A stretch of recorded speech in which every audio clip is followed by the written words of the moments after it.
right, back to Chapter 7, Part 3. That last one was Parts 1 and 2 kind of ran together, but this one I'm starting fresh. Bod had stores of food, the kind that lasted, cached in the crypt, and more in some of the chillier tombs and vaults and mausoleums. Silas had made sure of that. He had enough food to keep him going for a couple of months. Unless Silas or Miss Lepescu was there, he simply would not leave the graveyard. He missed the world beyond the graveyard gates, but he knew it was not safe out there, not yet. The graveyard, though, was his world and his domain, and he was proud of it and loved it as only a 14-year-old boy can love anything. And yet, in the graveyard, no one ever changed.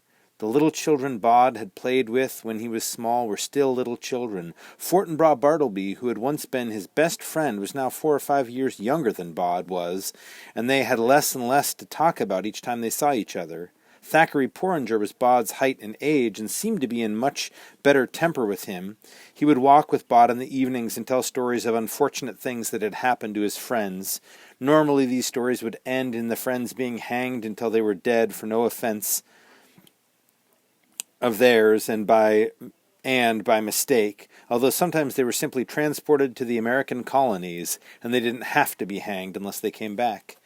Liza Hempstock, who had been Bod's friend for the last 6 years, was different in another way. She was less likely to be there for him when Bod went down to the nettle patch to see her, and on the rare occasion when she would be short-tempered, argumentative, and often downright rude. Bod talked to Mr. Owens about this, and, after a few moments' reflection, his father said, "It's just women, I reckon. She liked you as a boy, probably isn't sure who you are now you're a young man. I used to play with one little girl down by the duck pond every day until she turned about your age, and then she threw an apple at my head and did not say another word to me until I was 17. Mrs. Owens sniffed. "It was a pear I threw," she said, tartly, "and I was talking to you again soon enough, for we danced a measure at your cousin Ned's wedding, and that was about 2 days after your 16th birthday." Mr. Owens said, "Of course you are right, my dear." He winked at Bod to tell him that it was none of it serious, and then he mouthed, 17, to show that really it was. Bod had allowed himself no friends among the living. That way he had realized back during his short-lived school days, lay only trouble. Still, he had remembered Scarlett, had missed her for years when she went away, had long ago faced the fact that he would never see her again, and now she had been here in his graveyard, and he had not known her. He was wandering deeper into the tangle of ivy and trees that made the graveyard's northwest quadrant so dangerous. Signs advised visitors to keep out, but the signs were not needed. It was uninviting and creepy once you were past the ivy tangle that marked the end of the Egyptian walk and the black doors into the mock Egyptian walls that led to people's final resting places. In the northwest, nature had been reclaiming the graveyard for almost 100 years, and the stones were tipped over. Graves were forgotten or simply lost beneath the green ivy and the leaf fall of 50 years. Paths were lost and impassable. Bod walked with care. He knew the area well, and he knew how dangerous it could be. When Bod was 9, he had been exploring in just this part of the world when the soil had given way beneath him, tumbling him into a hole almost 20 feet down.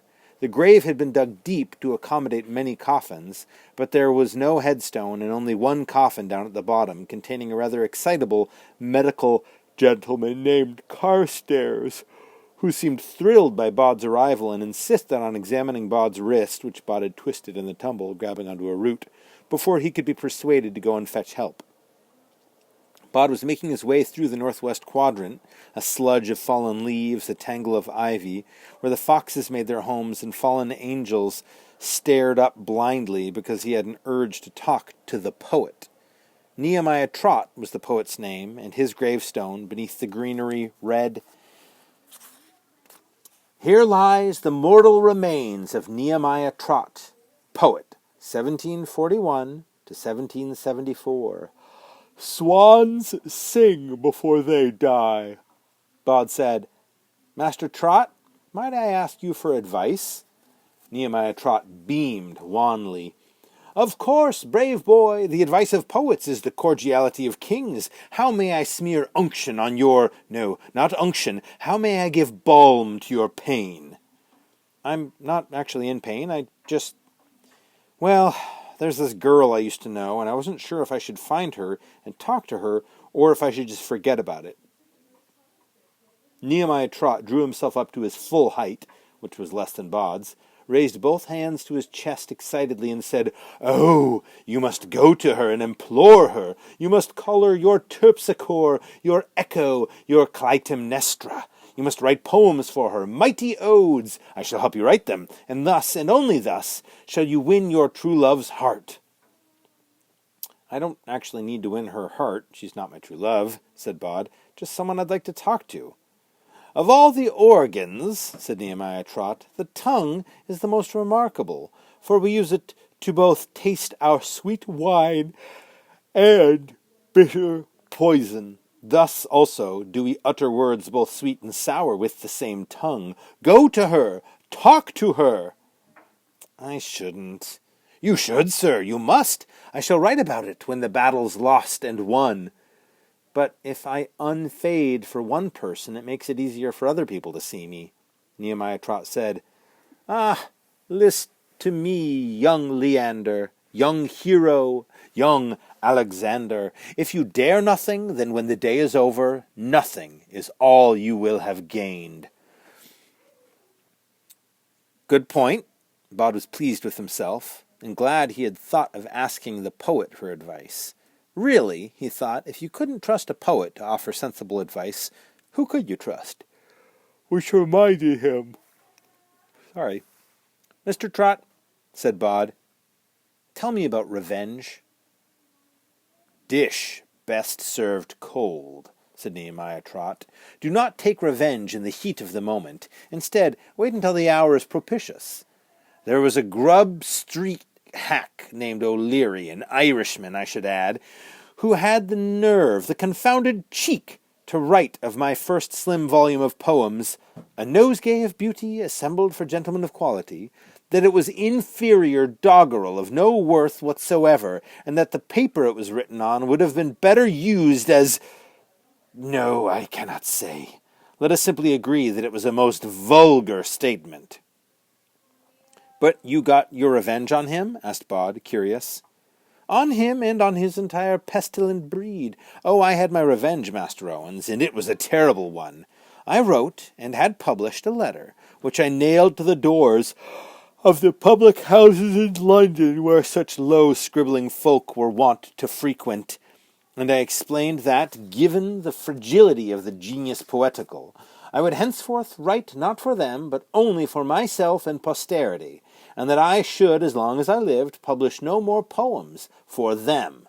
Thus I left instructions that upon my death my poems were to be buried with me, unpublished, and that only when posterity realized my genius, realized that hundreds of my verses had been lost, only then was my coffin to be disinterred. Only then could my poems be removed from my cold dead hand, to finally be published to the approbation and delight of all. It is a terrible thing to be ahead of your time."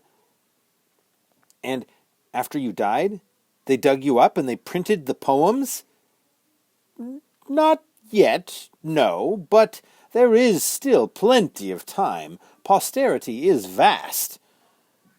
"So that was your revenge?" "Indeed, and a mighty powerful and cunning one at that." "Yes," said Bod, unconvinced. "Best served cold," said Nehemiah Trot proudly. Bod left the northwest of the graveyard, returned through the Egyptian walk to the more orderly paths and untangled ways, and as the dusk fell he wandered back towards the old chapel, not because he hoped Silas had returned from his travels, but because he had spent his life visiting the chapel at dusk, and it felt good to have a rhythm. And anyway, he was hungry.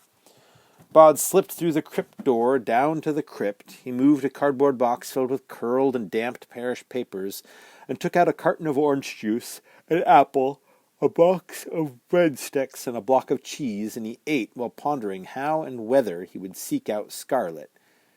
He would dream-walk, perhaps, since that was how she had come to him. He headed outside, was on his way to sit on the gray wooden bench when he saw something, and he hesitated. There was someone already there, sitting on his bench. She was reading a magazine. Bod faded even more, became part of the graveyard, more important than a shadow or a twig. But she looked up. She looked straight at him, and she said, "Bod, is that you?" He said nothing. Then he said, "Why can you see me?" "I almost couldn't. At first I thought you were a shadow or something, but you looked like you did in my dream. You sort of came into focus."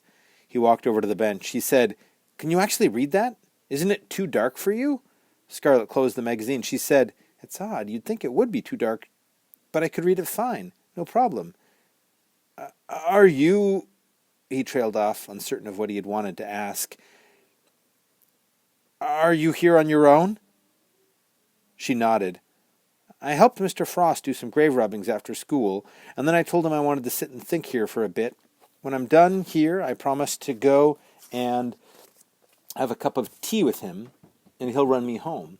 He didn't even ask why. He just said he loves sitting in graveyards too, and that he thinks they can be the most peaceful places in the world. Then she said, "Can I hug you?" "Do you want to?" said Bod. "Yes." "Well, then," he thought for a moment, "I don't mind if you do. My hands won't go through you or anything. You're really there." "You won't go through me," he told her, and she threw her arms around him and squeezed him so tightly he could hardly breathe. He said, "That hurts." Scarlet let go. "Sorry." "No, it was nice. I mean, you just squeezed me more than I expected." "I just wanted to know that you were real. All these years I thought you were just something in my head, and then I sort of forgot about you, but I didn't make you up, and you're back, and you're in my head, and you're in the world, too." Bod smiled. He said, "You used to wear a sort of a coat. It was orange, and whenever I saw that particular color orange, I'd think of you. I don't suppose you still have that coat." "No," she said, "not for a long time. It would be a wee bit too small for me now." "Yes," said Bod, "of course." "I should go home," said Scarlet. "I thought I could come up here on the weekend, though," and then, seeing the expression on Bod's face, she said, "Today's Wednesday." "I'd like that." She turned to go. Then she said, "How will I find you next time?" Bod said, "I'll find you, don't worry. Just be on your own and I'll find you." She nodded and was gone. Bod walked back into the graveyard and up the hill until he reached the Frobisher Mausoleum. He did not enter it. He climbed up the side of the building, using the thick ivy as a foothold, and he pulled himself up onto the stone roof where he sat and thought, looking out at the world of moving things beyond the graveyard, and he remembered the way that Scarlet had held him and how safe he had felt, if only for a moment, and how fine it would be to walk safely in the lands beyond the graveyard, and how good it was to be master of his own small world. That's where I'm going to stop for now. A couple really interesting things that I noticed as I went. At the beginning of this section, the fact that Bod pointed out a couple things. One, that Scarlet can see him when he's faded, even when he's faded, and that she could see in the dark while she's reading the magazine, makes me think that somehow, because Bod was friends with her when she was a kid, or because she knew Bod in the graveyard, somehow some of the freedom of the graveyard might have kind of rubbed off on her. If she can see in the dark, which Bod can do, and the fact that she can see him when he's faded, it makes me think that somehow she's like absorbed a little bit of that power. And the other interesting thing was, Bod says, so she says she can see in the dark, it's no problem, and then Bod says, "Are you..." He trailed off, uncertain of what he had wanted to ask her. "Are you here on your own?" That caught my attention. I wonder if he was going to ask her if she was dead. Like maybe she's a ghost and she's in the graveyard too. Anyhow, until next time.